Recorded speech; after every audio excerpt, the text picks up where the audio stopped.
మీ water తక్కువ తాగటం వల్ల కూడా జాయింట్ పెయిన్స్ వస్తాయని తెలుసా? నొప్పి అనగానే అందరూ వెంటనే మెడిసిన్ వేసుకుంటారు లేదా డాక్టర్ దగ్గరికి వెళ్తుంటారు. కానీ వాటర్ తక్కువ తాగటం కూడా మీ జాయింట్ పెయిన్స్‌కి కారణం అని మీకు తెలుసా? ఏంటి? ఈ డాక్టర్ వాటర్‌కి ఇంకా జాయింట్ పెయిన్స్‌కి లింక్ పెడుతున్నారనుకుంటున్నారా? అవునండి. మన జాయింట్స్ మన మధ్య ఉండే కార్టిలేజ్‌లో 80% వరకు వాటర్‌తో తయారవుతుంది. నీటి లోపం వల్ల అది డ్రై అయి ఫ్రిక్షన్ పెరగడానికి చాలా అవకాశం ఉంది.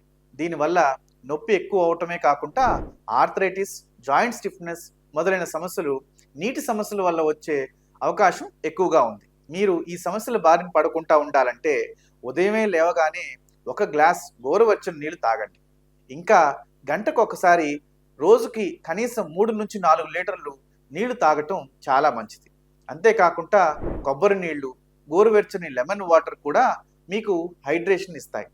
మీకు ఇప్పుడే చిన్న జాయింట్ సమస్యలు మొదలవుతున్నట్లయితే మందుల కన్నా కూడా ముందు మీరు వాటర్ తాగడం అలవాటు చేసుకోవడం చాలా ఉత్తమం. అలా కాకుండా చాలా రోజుల నుంచి ఈ జాయింట్ ప్రాబ్లమ్స్‌తో బాధపడుతున్నట్టయితే మీరు వెంటనే మీ డాక్టర్ గారిని సంప్రదించండి.